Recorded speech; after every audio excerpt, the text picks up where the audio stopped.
Berdoa selesai, beri salam. Assalamualaikum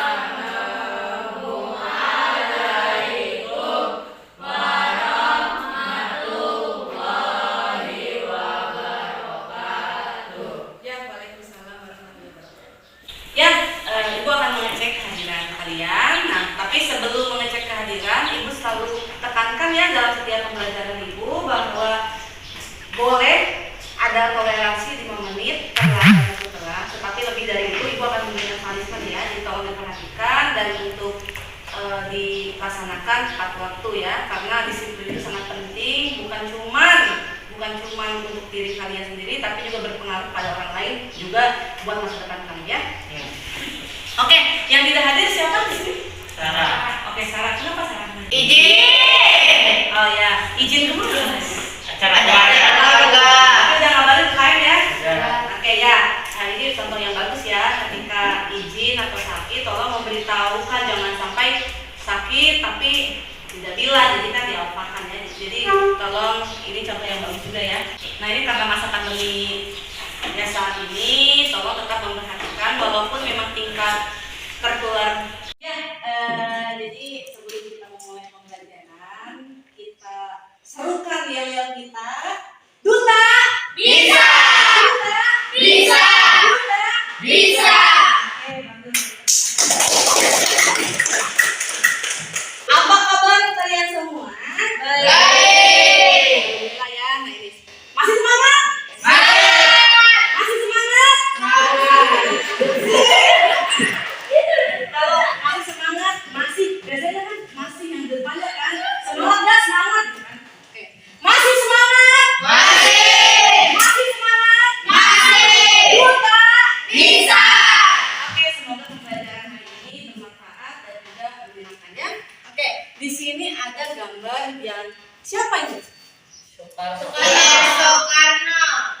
Oke, Insinyur Soekarno. Siapa Insinyur Soekarno? Presiden pertama Indonesia.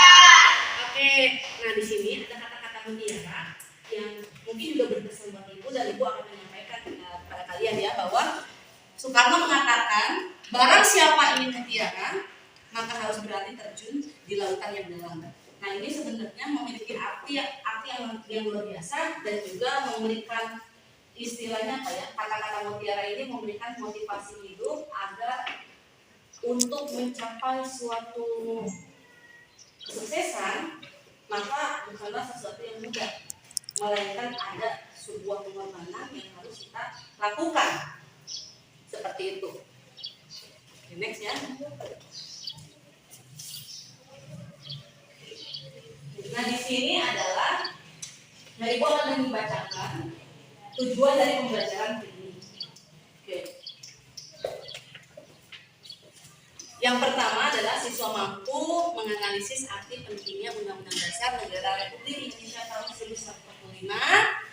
Yang kedua, siswa mampu menelaah amandemen terhadap Undang-Undang Dasar Negara Republik Indonesia tahun 1945. Dan yang terakhir, siswa mampu mempertahankan pembukaan Undang-Undang Dasar Negara Republik Indonesia tahun 1945 dengan mengembangkan sikap peduli, santun, dan berbagi.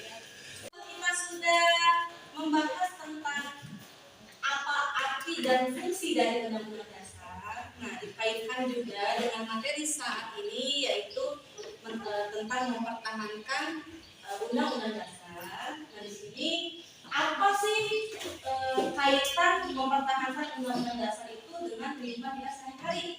Kira-kira ada nggak hubungannya mempertahankan undang-undang dengan kedamaian di Indonesia?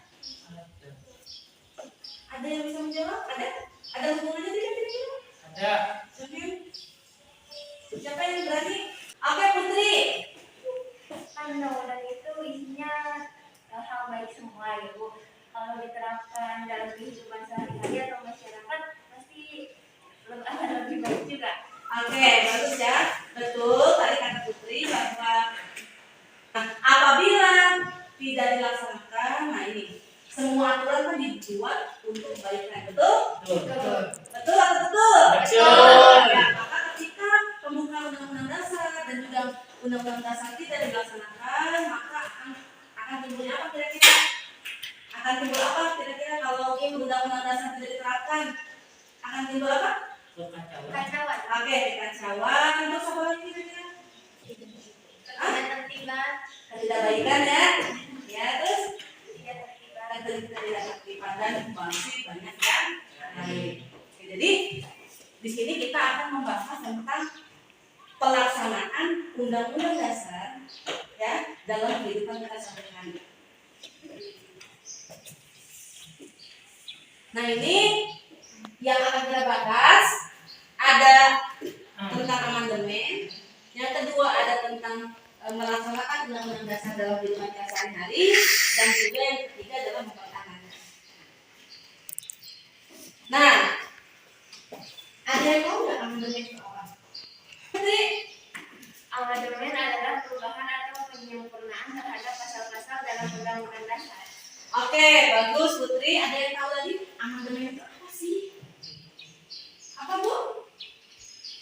Prosedur dalam perubahan UUD Negara Republik Indonesia tahun 1945 terdapat dalam pasal 37 UUD Negara Republik Indonesia tahun 1945. Oke, jadi kalian juga bisa baca ya. Amandemen itu adalah perubahan. Apa yang dirubah? Amandemen adalah perubahan. Nah, yang dirubah itu apa? Undang-Undang Dasar ya.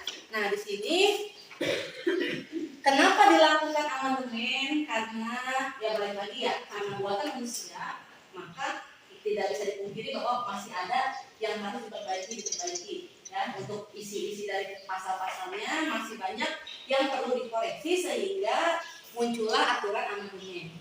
Nah, Indonesia pernah melaksanakan amandemen berapa kali? 4. Oke, 4 kali, betul. Selanjutnya prosedur tadi yang sudah disebutkan juga oleh Abu bahwa prosedur amandemen itu memang dituliskan di dalam pasal 37 di dalam Undang-Undang Dasar Negara Republik Indonesia tahun 1945. Nah, untuk yang dapat dirubah dan juga tidak dapat dirubah, nah, yang bisa dirubah hanyalah pasal-pasalnya atau batang tubuh dari undang-undang. Pernah lihat buku undang-undang kan? Ada pembukaan, terus ada pasal-pasal.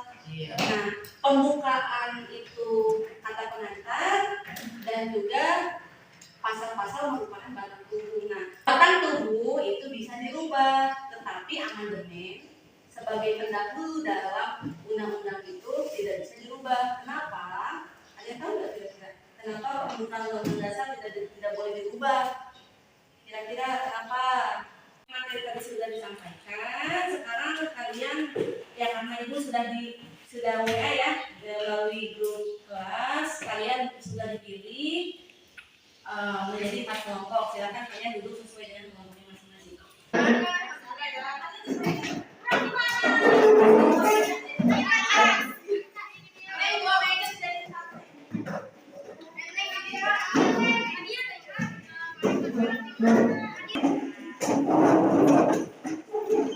Sudah membagi kelompok, kalian menjadi 4 kelompok.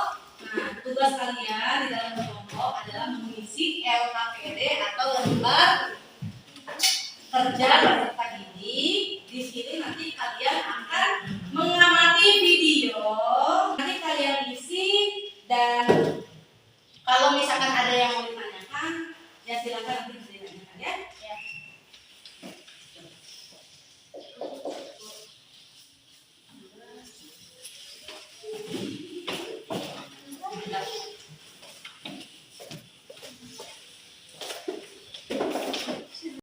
Siap, berperan.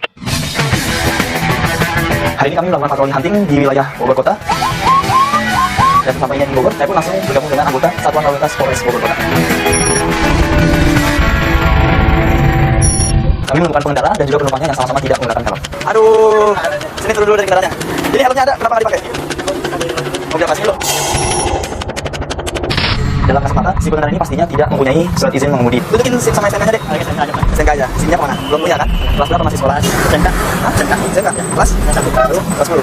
Di sini saya menemukan kejanggalan dari plat nomor si kendaraan tersebut, di mana tanggal masa berlakunya ini berbeda. Ini plat palsu ya? Plat palsu ya? Hah? Palsu ini kamu? Ada ini buat SIM belum? Bentarnya bawa sini. Jujur sama saya, ini platnya asli dari kendaraan dari Polri atau bukan? Bukan. Bikin lagi. Kenapa? Mati. Ya. Berarti ini motornya harus saya kandangin. Ini saya tanya, masa berlakunya sudah habis. Pajak kendaraannya. Ini namanya penipuan, ya. Pemalsuan kamu tahu ini. Tahu nggak? Ini seharusnya berapa? Nggak tahu. Seharusnya di sini 16, di sini 27. Coba lihat tuh di sini. Disuruh siapa ini diganti seperti ini? Bapak yang ngajarin seperti itu? Iya. Coba bisa hubungi bapaknya. Ya jelas saya tidak percaya bahwa si STNK tersebut diubah plat nomornya karena disuruh oleh orang tuanya, dan saya pun berusaha untuk menghubungi orang tuanya. Halo, selamat siang. Ya, Pak, ini saya yang minta Pak dari Korlantas. Ya, anaknya Andreas ya. Bawa kendaraan, kami tahan Pak, ini Pak. Tidak pakai helm. Anaknya belum punya surat izin mengemudi. Sama Bapak yang kata anaknya Bapak yang mengajarkan untuk ya, pemalsuan plat nomor ya. Ya, lalu siapa Pak yang mengubah plat nomor ini Pak? Mungkin anak saya sendiri. Ada sendiri yang mengubah. Kendaraan tidak jelas. Ya, kami tahan Pak karena ini masa berlakunya sudah lama habis Pak plat nomor ini. Di sini saya bingung mendengar pernyataan dari orang tuanya karena orang tua ini berkata yang berbeda dengan apa yang dikatakan oleh anaknya. Ini namanya udah pemalsuan, bukan lagi. Nah, habis ini ngerti. Jangan mau diajarin sama orang tuanya. Harus dia jelas lagi ya. Oke kan? Ini kalau saya semangat. Oke, kontak saya kasih slip nanti akhirnya. Dan akhirnya saya melakukan penahanan terhadap kendaraan. Saya pun melanjutkan patroli dan melintas ke Kebun Raya Bogor. Dan kami menemukan pelajar yang tidak menggunakan helm. Aduh, adek, turun dulu sebentar dari kita. Itu tadi temennya atau bukan? Temennya? Kemana sekarang temennya? Ke sekolah. Coba sini dulu. Mau ngapain tugas? Sini dulu. Kamu tadi mau kabur. Bukan apa dikira cuma di kiri ya. Suruh meja di kiri. Ya, ini helmnya nggak dipakai lagi, aduh. Tadi guru. Ya nggak tahu dia siapa. Ya, coba. Pasti surat-suratnya nggak ada. Coba dulu. STNK doang paling nggak? Lah, ini motor siapa? Motor saya. Motor adiknya? Coba, mana surat-suratnya? SIM-nya nggak ada. Belum 17 tahun. Dan benar juga saya bahwa pelajar ini masih di bawah umur dan tidak memiliki surat izin mengemudi. Umurnya berapa tahun sekarang?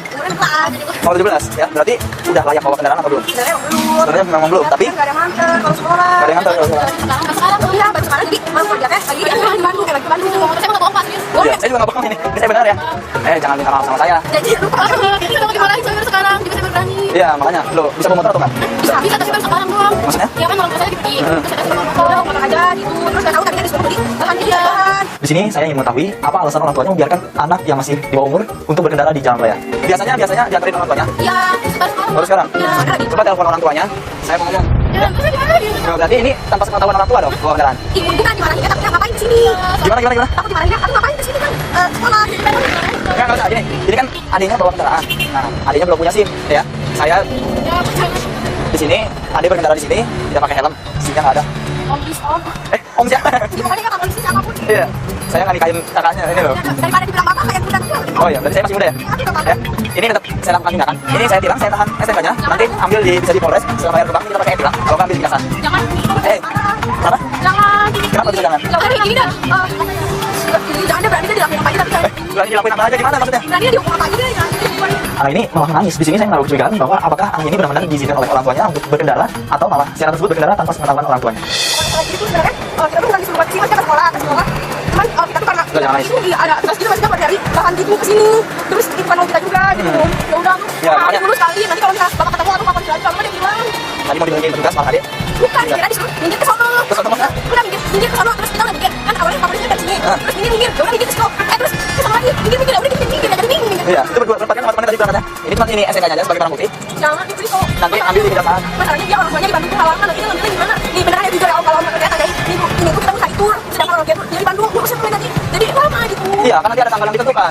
Pelajar ini pun berusaha untuk menghubungi keluarganya dengan menggunakan ponsel temannya tersebut. Ini omnya ada. Halo, selamat sore Pak. Ya Pak, ini saudaranya, ini anaknya kebetulan ya bawa kendaraan tapi tidak pakai helm, penumpangnya tidak memiliki surat izin mengemudi. Jadi saya tindak, saya tilang itu STNK-nya sementara untuk jadi barang bukti ya Pak ya, sementara untuk jaminan saya. Terima kasih Bapak. Ya betul. Nanti saya. Ya terima kasih banyak Bapak.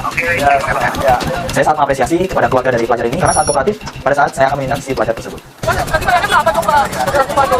Hari ini kan belum punya SIM, denda maksimalnya pasal 281 ya. Itu denda maksimal 1 juta rupiah. Berapa? 1 juta rupiah. Mahal-mahal bukan? Ini dulu. Aduh ibu kok. Tidak aku bikin baca sendiri apa? Baca. Baca dulu. Masa nggak mau baca yang belajar? Ini dulu. Baca dulu. Mengemudikan tidak terbakar di jalan, tidak memiliki surat izin mengenai di pasal 81 berapa benar? Jangan 1 juta dong. Lu kasih tawar. Ini bukan pasal loh. Masalahnya kasihan om. Om demi Allah ini masalahnya motor dia. Iya. Masalah bertiga. Iya ya. Nanti omnya atau saudaranya suruh ambil ini ya. Dengan memberikan penjelasan terhadap si pelajar ini, dan akhirnya mereka pun mengerti. Akhirnya saya pun memberikan penghilangan berupa e-tilang. Ya, jadi ibu akan memberikan nilai observasi sikap dan juga nanti keterampilan di kelompok, makanya tolong diperhatikan ya. Ya sudah ya.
tinggal kalian presentasikan. Kelompok mana yang pertama akan menyampaikan?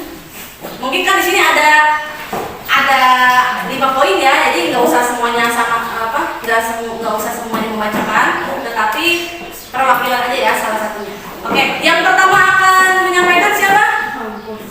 Siapa kelompok mana yang siap? Oh, yang kan udah ini ya.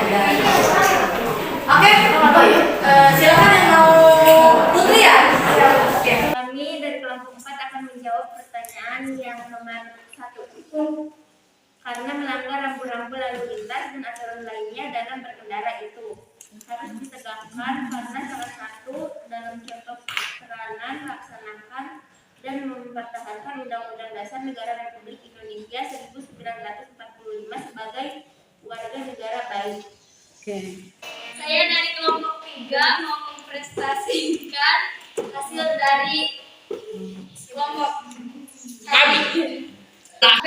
Uraikan menurut pendapat Anda dalam menyikapi peristiwa tersebut. Ada aturan yang sudah kepolisian berikan untuk dapat diperhatikan dan diterapkan bagi seluruh rakyat Indonesia, khususnya kelengkapan berkendara sehingga berkeberlangsungan bernegara semakin baik lagi dan tertib. Uraikan menurut pendapat Anda jika peristiwa tersebut terjadi di lingkungan sekolah Anda. Guru memberikan edukasi tentang berkendara yang baik dan memberikan pengertian apabila di bawah umur dan tidak memiliki SIM sehingga jangan membawa motor ke sekolah. Sekian, terima kasih. Oke, beri tangan. Assalamualaikum warahmatullahi wabarakatuh. Saya perwakilan dari kelompok 2 akan mempresentasikan hasil dari kelompok kami. Yang pertanyaannya adalah, uraikan menurut pendapat Anda solusi pemecahan peristiwa tersebut. Jawabannya adalah lebih baik membawa sepeda atau meminta di antar orang tua yang sudah memiliki SIM sehingga akan membuat ketertiban di lingkungan kita sendiri. Oke, terima kasih untuk Sekian dari saya. Saya perwakilan dari kelompok 1 akan membacakan hasil diskusi kami tentang soal uraian menurut pendapat Anda usaha mencegah agar peristiwa tersebut tidak terulang kembali lagi dan agar tidak terjadi di sekolah Anda. Jawabannya, tim kesiswaan mengontrol siswa-siswi untuk tidak membawa kendaraan sendiri mengingat usia yang masih di bawah umur.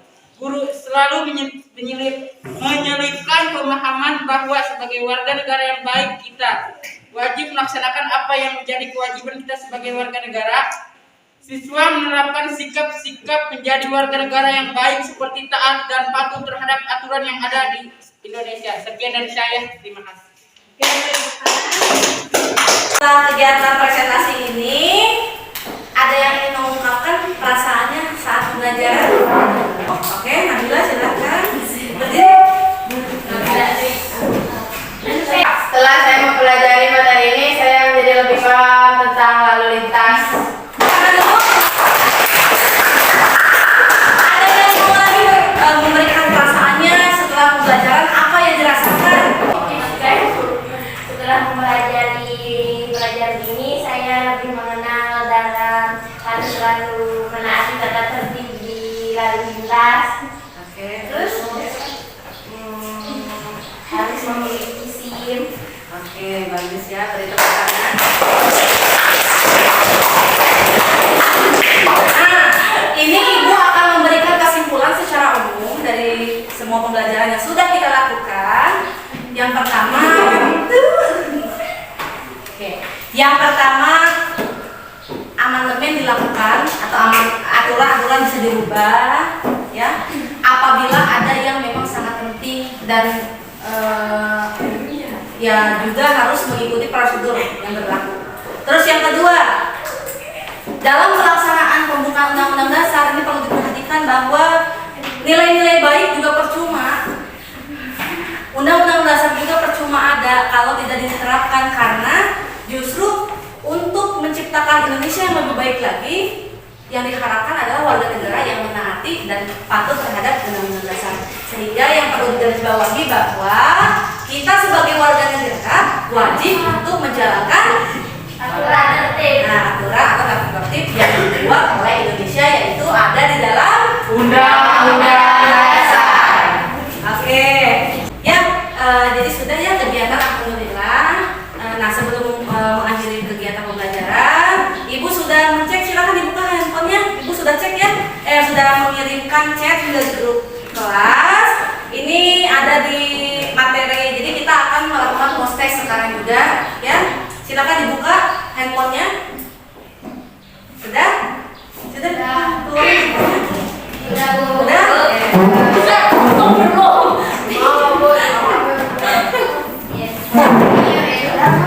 Ibu akan memberikan post test kepada kalian setelah dari awal sampai sekarang. Post test itu adalah soal evaluasi yang harus kalian isi di www.menti.com/88s33fvn3k.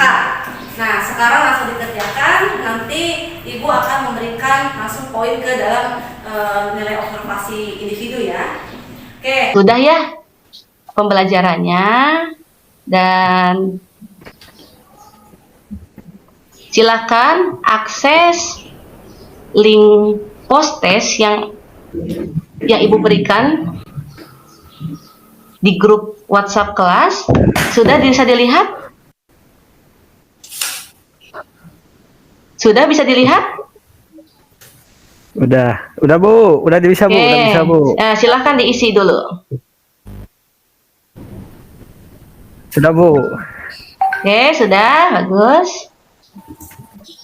Nah, ini hasil dari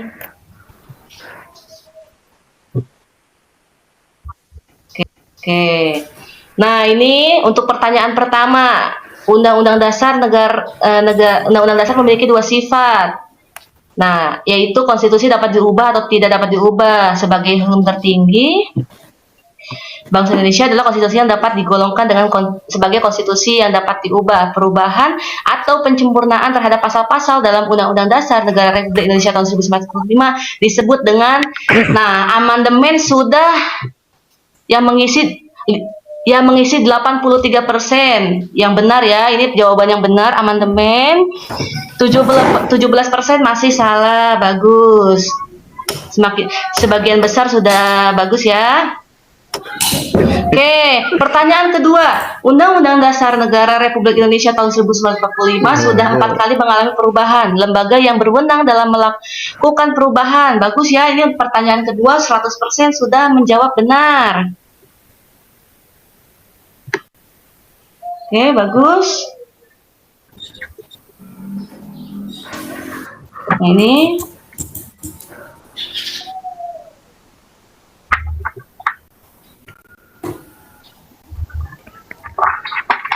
oke.